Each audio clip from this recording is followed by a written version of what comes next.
And it's not looking good for the ruling party. Plus 2, 1. The final frontier. Discovery makes its last ever trip to space.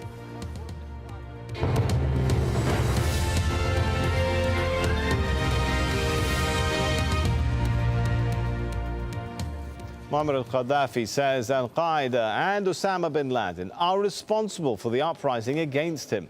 In a phone interview on state television, the Libyan leader addressed the people of AlJazeera just west of the capital. Well, that's where there's been heavy fighting near Tripoli between opposition forces and Gaddafi loyalists. There have also been more resignations by members of Gaddafi's government. Libya's ambassador to Jordan, the latest diplomat to quit in protest over the violence. Gaddafi's opponents, strong in the east, are now reporting gains in the west. Police and soldiers reportedly deserting Gaddafi's regime in the town of Zawara. Lawrence Lee has more. The latest town to experience heavy fighting isn't very far from Tripoli, and that perhaps explains why protesters from AlJazeera have told Al Jazeera that the army came to the town and opened fire on them with heavy artillery, their hunting rifles no match. Witnesses said at least 100 were killed, and they expected the army to return after dark. We asked them to stop all their fires, but they didn't reply. The shooting was direct to the people. They shot the people in the head and in the chest, direct.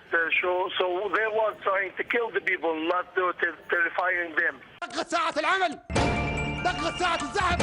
If that's one version of events, the other came from Gaddafi himself.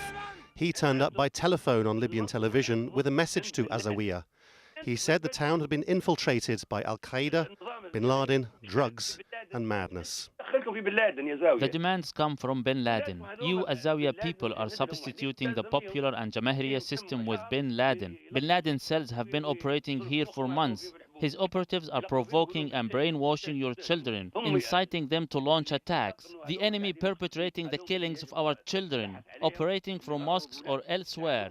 Bin Laden and his operatives are providing your children with hallucination pills. Those are the true perpetrators. Arrest them and bring them to court. The Gaddafis are certainly not short of opinions on what's happening in their country. While his father was blaming Al-Qaeda and drugs for the revolts, Saif al-Islam Gaddafi once again accusing the outside media of invention and lies. We have to understand that the conspiracy against us is not coming from Libyans. It is coming from our Arab brothers. They have used their media to spread lies and deception. Tomorrow, all media is coming and they will film everything.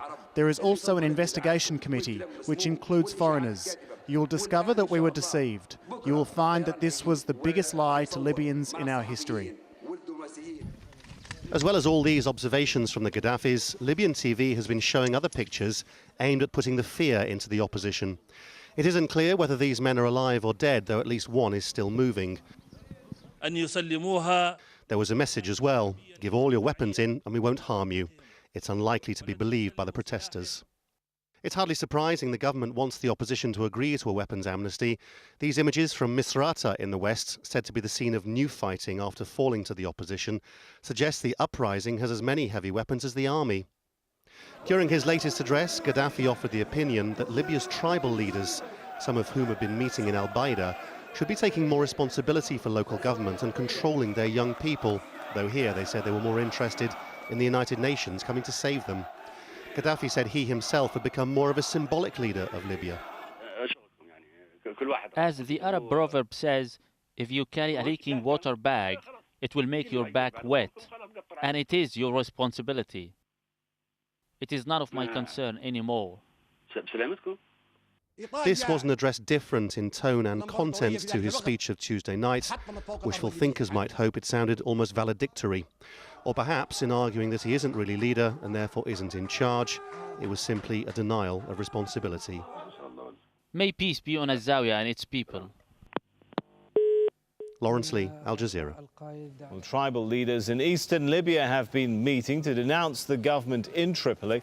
Among them were military commanders who have refused Gaddafi's orders to open fire on protesters. Security in the east of the country is believed to be largely in civilian hands. Tribal elders and army deserters say they're forging a new future for Libya. Meanwhile, civilians in several cities in the east have been showing off military hardware they've taken from government forces. Well, one such city is Shahat, a region with a long history of resistance. Dan Nolan reports. Sitting atop seized army tanks, firing automatic weapons. These men are celebrating a war that hasn't yet been won. Like most of Libya's eastern cities, Shahat is now controlled by the people. Some are giddy with their newfound freedom, joyriding in tanks that once belonged to Muammar Gaddafi's regime. These are ruins from the previous terrorist regime. This is what Gaddafi used to kill our children. Shahat is in a province of Libya called Green Mountain, famous for its resistance led by Omar al-Mukhtar against Italian occupation a century ago. Media reports now emerging from Shahat and nearby Al-Baida say peaceful protests on February 17 were met with live fire from Gaddafi's troops. Sympathetic soldiers are said to have opened up military warehouses to help civilians defend themselves, creating a new chapter in Green Mountain's history of resistance. Further east in Tobruk, video from the local airport shows the intensity of battles that raged here. Hundreds of bullet casings lie on the ground, while inside, blood-stained floors show a passenger terminal that became a war zone. Thank God we won. They had weapons, but we had stones. God helped and we won. All Arabs must do something to stop this Goliath. Where is the United Nations? Another tank sits on the Tobruk airport runway, an apparent attempt to stop Colonel Gaddafi sending more forces in to take up a fight, but in the east of Libya, he appears to be losing. Dan Nolan, AlJazeera. Libya's ambassador to Jordan has resigned in protest over the killing of his countryman. Mohammed al-Barghaithi is the latest of several diplomats and politicians who've stepped down or voiced their opposition to the violent crackdown. Our great people, at this difficult moment that our nation faces, people are dying in a bloody confrontation. It is unimaginable and unbelievable. Well, I'm joined now by Ibrahim Jibril. He's a Libyan political activist. Joins us here in the studio, as always. Thanks for coming in. Good to be here. As we saw in there, more diplomats defecting, more towns apparently falling. Is this regime now on the verge of collapse? This regime has been on the verge of collapse now for a couple of days. But it's struggling on, isn't it? Yes, it's hanging on by the nails of their fingers. Is it all down to a final bloody clash in Tripoli? Well, it's the nature of this regime to be violent to start with, and that's why he hasn't departed yet, because other regimes that we've seen, when they read the signs, they read the writing on the wall, they know it's the end and they need to move on. This regime, however, doesn't read the wall, perhaps because he can't read, I don't know.